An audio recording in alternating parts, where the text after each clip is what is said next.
You're watching News at Prime. Let's get into this conversation now. Thousands of private college students are in limbo. This is after the Higher Education Department confirmed the cancellation of registrations for Damelin College, City Varsity, and this is Lyceum colleges, including Isesa City campus. The department says this is due to the college's failure to comply with the law by not submitting their annual financial statements. Let's get reaction on this now, and we're joined by Asive Dlanjwa from the South African Union of Students. Mr. Dlanjwa, good evening to you.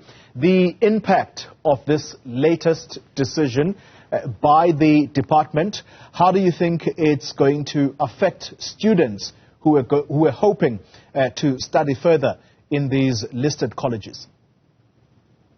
Good evening to you, your viewers and your listeners, and thank you for having us again. It definitely will have a dire impact on the students that have been currently registered with the several institutions that are associated with the EDUCO group. So there's no doubt as to the fact that it will obviously have a dire impact to the extent to which it would obviously affect their registration, meaning they would also be effectively deregistered by the virtue of the fact that the institutions which they are registered with have since been deregistered. Is there any more information forthcoming apart from what the department says is the college's failure to comply with the law by submitting their annual financial statements?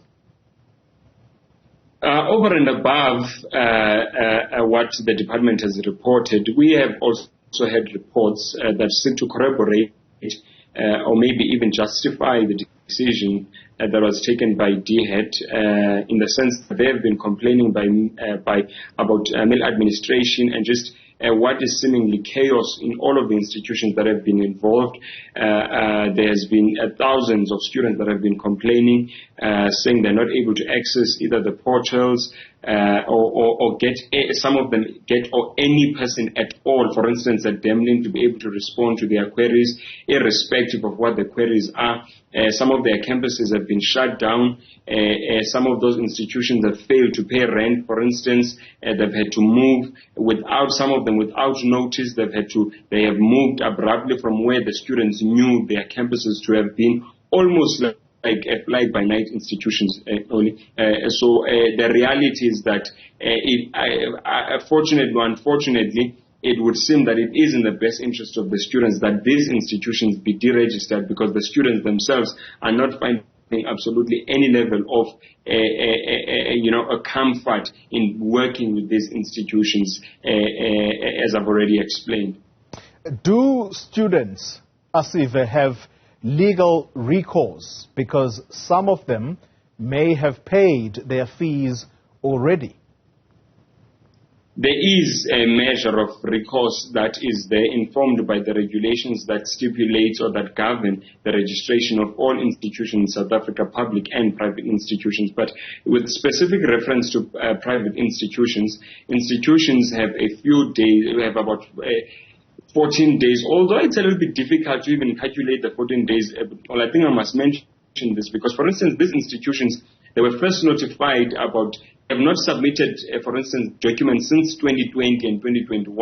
So their deregistration actually took effect in September last year, in July last year, but they kept on asking for extensions from the department. However, as to the question of recourse, the institutions would have about 14 days since the day of the deregistration to inform the students, and they are also bound to refund students who would have been obviously the institution that would have been deregistered without the students having attained whatever level of studies that they had paid for. So there is that level of recourse, and they must also be able to be given academic transcripts that will prove that indeed they have come up until this point. And thirdly, those institutions have a responsibility to ensure that they are able to assist those students to find either public or other private institutions whereby they might be able to carry on with their studies. So those are some of the three provisions that these institutions that have been deregistered, that they have responsibility towards the students. But as I say, there is probably will be confusion based on the fact that although this deregistration is being reported on now, but actually these institutions have been defaulting for at least over a year, and they had actually been notified of a deregistration even last year, July already. But they kept on asking for extensions to the point where they are now, where even some of their buildings have been, in fact these institutions have been evicted by the landlords where they are renting. Based on what you've just said, what happens to the students who have studied at these institutions and have actually obtained qualifications from them? Do their documents remain valid? Yes, so how qualification and the validity works is that for a period an institution is accredited to offer certain programs, and those programs are accredited with our qualifications agency in South Africa. And then for as long as the students would have acquired their qualifications within the duration by which the institution would have been registered legally, and their courses were certified and up to date as per the requirements, those should not have a problem. So the deregistration would not be applied retrospectively based on students who would have acquired qualifications from those institutions prior to this crisis. There might, however, be students that might be affected between the period of July and now, who might have acquired qualifications or whatever, assuming that some of the programs that they were registered in are also in question. However, students have nothing to worry about those that would have acquired their qualifications historically in those institutions. Those qualifications will still be valid. And this is why actually they are being deregistered now, so that students don't carry on to study and then find out 2-3 years later that in fact they were studying in a bogus institutions. This is why, to an extent, we welcome the deregistration of institutions, so that we don't have the situation that which you are describing, where students will carry on to study and pay only to find that in fact they are studying institutions that have not met the minimum requirements to be credible institutions within our higher education framework in the country.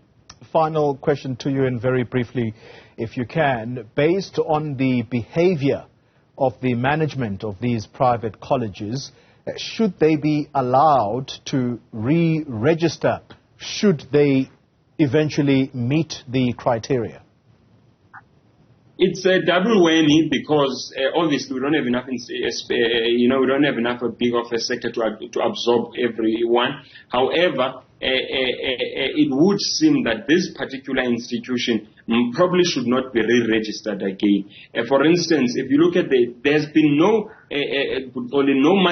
management or governance structures in those institutions probably for the last 2 to 3 years. So those institutions have completely failed, and they have been given opportunity after opportunity to correct and restore the credibility of the institution, and they have failed. So we don't think they should be re-registered necessarily, because we fear that we might have a situation in the future where their qualifications are called into question, where students would have thought that in fact they would have acquired credible qualifications. Asive Dlanjwa, let me thank you very much for your time. He represents the South African Union of Students.